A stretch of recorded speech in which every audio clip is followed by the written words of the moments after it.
And I was also reading somewhere that a child's personality is formed by the age 4. And interestingly, I was also like reading somewhere that when you look for a partner, when you look out for a partner, you should actually look what sort of childhood they had. If somebody had a loving childhood, they're more likely to be more flexible in their relationship. But if somebody had a lot of traumas, if somebody grew up in a household that was like more toxic, then that person, no matter what affection or love you give, they're going to reject it, and it will be very difficult to bring that harmony into the relationship. So, what in your uh, practice, what do you think, how those childhood traumas are linked to your relationships overall, and how they reflect when you're actually in a relationship? So I feel like certainly your childhood experiences are very important and they do impact us. So for example, if we talk about child sexual abuse, right?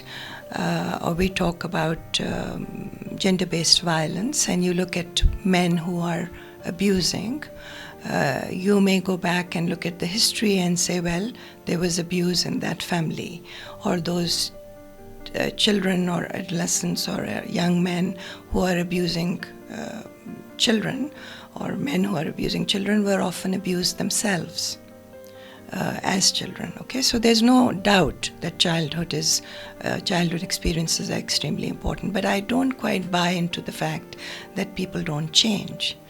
Okay, we all change, and I feel like the important thing is to be aware that these are things we want to work on, and to accept that कि ये चीज़ें मुझ में हैं जो कि अच्छी नहीं हैं, ये and to connect back perhaps to our childhood, that these are messages that we got, or things that we saw that I don't want.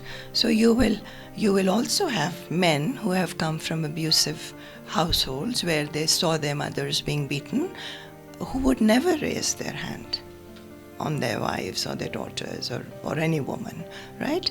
So it's not like कि हम एक stamp लगा सकते हैं और कह सकते हैं कि इनका trauma इतना ज़्यादा था तो these are now rejected people, we won't have anything to do with them. But certainly, the family you grew up in, the environment you grew up in, they do have an impact. But it's again a question of how self-aware a person is. How much do you want to really look at yourself? How much do you want to grow? How much you want to change? Those are very important factors. Coming back to gender-based violence, what do you think when there is GBV involved into a household, किस तरह से एक family को affect करती है gender-based violence? I feel कि अगर हम अलग-अलग लें, जैसे अगर हम कहें कि अच्छा एक माँ है, बीवी है, उसको कैसे affect करती है. So I feel कि gender-based violence के जो impact है वो हर उसकी ज़िंदगी के हर facet को affect करेगा. Okay, I mean there can be physical effects of violence, किसी चोट लग सकती है, bruises हैं आपके, और किस्म के प्रॉब्लम्स हो सकते हैं. आपके साइकोलॉजिकली आप पे जो इम्पैक्ट होता है वायलेंस का, ह्यूमिलिएशन का, वो आपके सेल्फ इस्टीम पर होता है, आपके कॉन्फिडेंस पे होता है, डिप्रेशन होना शुरू हो जाता है, एंग्जाइटी होती है, पैनिक अटैक होता है. So all of these psychological impacts you have, right. It also impacts the way you work, the way you mother, right. कि ये भी हो सकता है कि क्योंकि आप अगर डिप्रेशन में चले जाएं तो आपकी मोटिवेशन ख़त्म हो जाती है, आपका इंटरेस्ट ज़िंदगी में ख़त्म हो जाता है, तो आपका बच्चों में जो एक इन्वॉल्वमेंट होती है, या बच्चों को जो ज़रूरत होती है एक माँ की इन्वॉल्वमेंट की, वो कम हो जाती है. या जो गुस्सा होता है जो कि निकल नहीं पा रहा जहाँ पर निकलना चाहिए, जिसने वायलेंस किया है उस पे तो आप गुस्सा कर नहीं पाते हैं, because obviously there is risk involved in that. So फिर वो गुस्सा कहीं और निकलता है, तो हो सकता है कि फिर अक्सर वो जो गुस्सा होता है वो बच्चों पर निकलता है, which again the woman feels horrible about, because most mothers don't like to do that, and they feel guilty, and they again it sort of perpetuates that cycle of feeling that I'm not worth anything. there's something really wrong with me. So I think that it affects, and if they are working outside the home, obviously, again, it's going to impact them. Now, again, we always think that this kind of violence only affects women because they are the victims. Majority of the times, women are the victims of violence.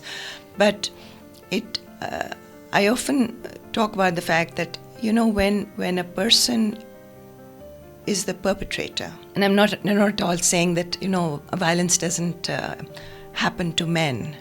So certainly boys and men also experience violence. But what I'm saying is that when you are the perpetrator of violence, what does it do to you as a person? Yeah. Right?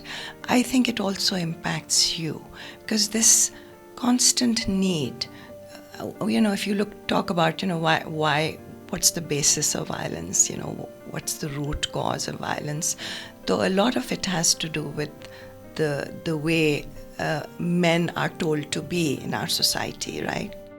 Because of patriarchy, because of this definition of masculinity that has come about, that masculinity means कि आपको हमेशा control में रहना है, आपको हमेशा ताकत अपने हाथ में रखनी है, बीवी के नीचे मत लग जाना, that kind of stuff, right?